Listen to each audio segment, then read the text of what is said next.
नमस्कार बंधुरा बनी रान्नाघरे आपनादेर सबाइके स्वागत जानिए आज आमी आरो एकटा रेसिपि निये चले एसेछि आपनादेर सामने। आज आमी तैरी करब लाउ चिंगड़ी। आमादेर गाछेर ग्रामेर बाड़ीर गाछेर लाउ दिये आमी चिंगड़ी माछ दिये लाउ चिंगड़ी करब आमार मा आर आमी मिले।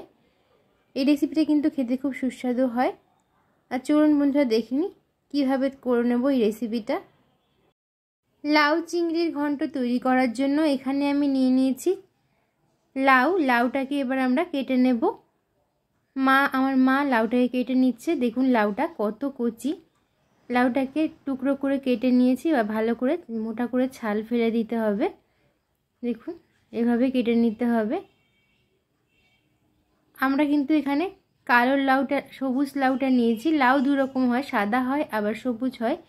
আর এই সবুজ লাউটা কিন্তু খেতে খুব সুন্দর হয়। এবার লাউটাকে আমরা পুরো ছাল সবকটা ছাড়িয়ে নিয়েছি, নিয়ে জলের মধ্যে রেখে দিয়েছি। এভাবে কিন্তু ধুয়ে নেব জলে রেখে। কুচিয়ে নেওয়ার পর কিন্তু লাউ ধুলে জল বেরোবে রান্না করার সময়। আর লাউয়ের যে এই ছালগুলো আছে এগুলো দিয়ে কিন্তু সুন্দর ঘন্ট করা যায় আলু দিয়ে পেঁয়াজ দিয়ে, সেটা অন্য একদিন আপনাদের কাছে শেয়ার করব। এবারে আমরা লাউটাকে কেটে নেব। দেখুন এরকমভাবে কুচিয়ে নিতে হবে লাউটাকে ঝিরিঝিরি করে। এভাবে আমরা সমস্ত লাউ কেটে নেব। আর কিন্তু কেটে নেওয়ার পর এই লাউগুলো আর ধোবো না, এভাবে কুচিয়ে নেব। দেখুন সমস্ত লাউ কিন্তু আমাদের কেটে নেওয়া হয়ে গেছে।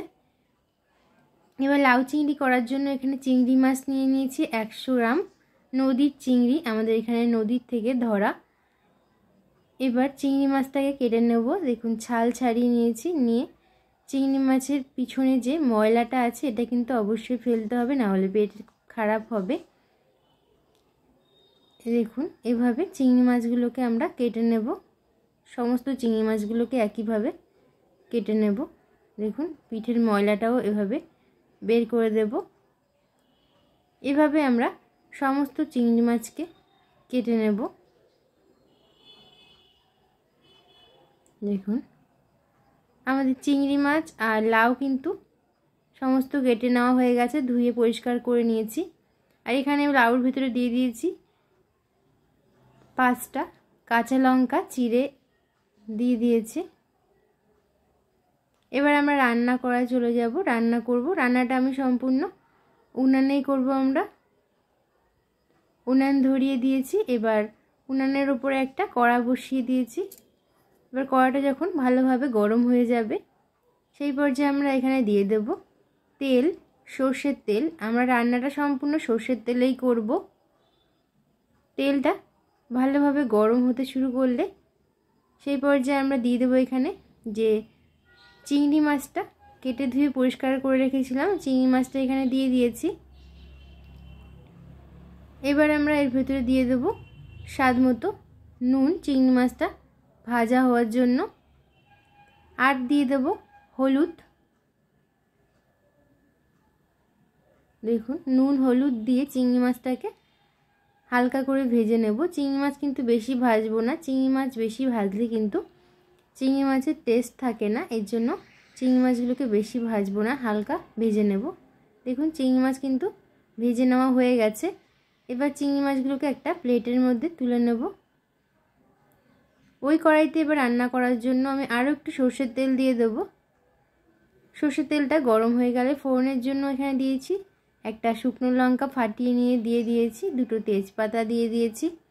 আর এখানে দিয়ে দিয়েছি গোটা জিরে 1/2 চামচ মতো। এখানে আমি জিরে দিয়েছি, আপনারা কিন্তু সর্ষেও ব্যবহার করতে পারেন জিরের বদলে। এবার সমস্ত ফোড়নগুলোকে কয়েক সেকেন্ড ভালোভাবে নাড়াচাড়া করে নেওয়ার পর এখানে আমি দিয়ে দেব যে কুচিয়ে রেখেছিলাম লাউটা এখানে দিয়ে দিয়েছি। দেখুন লাউ দিয়ে দেওয়ার পর সমস্ত কিছু ভালো করে নাড়াচাড়া করে নেব। তার আগে এখানে দিয়ে দিয়েছি নুন স্বাদ মতো। নুন দিয়ে সমস্ত কিছু ভালোভাবে নাড়াচাড়া করে নেব। দেখুন আমি কিন্তু এখানে হলুদ আগে ব্যবহার করব না, তবে আপনারা যদি এখানে জিরের গুঁড়ো ব্যবহার করতে চান তাহলে এই সময় আপনারা জিরে ব্যবহার করবেন। আমি হলুদটা একটু পরে ব্যবহার করব, কিন্তু আমি এখানে জিরের গুঁড়ো ব্যবহার করব না, তবে আপনারা চাইলে এখানে ব্যবহার করতে পারেন। এবার নুন দিয়ে সমস্ত কিছু ভালোভাবে নাড়াচাড়া করে নেব। নিয়ে এবার ঢাকা দিয়ে লাউটাকে সেদ্ধ হতে দেব। দেখুন ঢাকা দিয়ে দিয়েছি, লাউটা অনেকটাই সেদ্ধ হয়ে এসছে। দেখুন জল ছেড়ে দিয়েছে কতটা। দেখুন আমি কিন্তু যদি জলে না ধুয়ে যদি কুচিয়ে জলে দিতাম তাহলে কিন্তু আরও জল বেরোতো লাউ থেকে। আর লাউ বেশি রান্না বেশিক্ষণ ফোটালে তাহলে কিন্তু লাউটা টক হয়ে যায় বেশিক্ষণ ধরে রান্না করলে। এবার আমি এখানে দিয়ে দিয়েছি যে ভেজে রেখেছিলাম চিংড়ি মাছটা এখানে দিয়ে দিয়েছি। দিয়ে নাড়াচাড়া করে আবার ঢাকা দিয়ে দেব মিনিট দুয়েক। আবার ঢাকা দিয়ে নেওয়ার পর এবার দেখুন একদম লাউটা ভালোভাবে সেদ্ধ হয়ে গেছে। এবার ভালোভাবে নাড়াচাড়া করে নিয়ে এবারে দিয়ে দেবো হলুদ গুঁড়ো, ছোটো চামচে হাফ চামচ মতো হলুদ দিয়ে ভালোভাবে নাড়াচাড়া করে নেব। আমি হলুদটা এখানে আগে ব্যবহার করিনি, কারণ হলুদ যদি আগে ব্যবহার করি তাহলে লাউটা গলতে দেরি হবে আর গলবে না, মাখো মাখো এই মাখো মাখো ভাবটা থাকবে না। এর জন্য হলুদটা আমি পরে ব্যবহার করেছি, আপনারাও হলুদটা পরে ব্যবহারই করবেন। এবার সমস্ত কিছু ভালোভাবে নাড়াচাড়া করে নেব। আমাদের লাউর ঘন্ট কিন্তু একদম তৈরি হয়ে গেছে এই পর্যায়ে। এবার আমি এখানে দিয়ে দেবো চিনি। নিরামিষ এই চিংড়ি মাছ এই দিয়ে লাউয়ের ঘন্টতে যদি একটু মিষ্টি মিষ্টি হয় তাহলে ভালো লাগে, এর জন্য আমি দিয়ে দিয়েছি এখানে একটু সামান্য চিনি। আর দিয়ে দিয়েছি ধনেপাতা কুচি।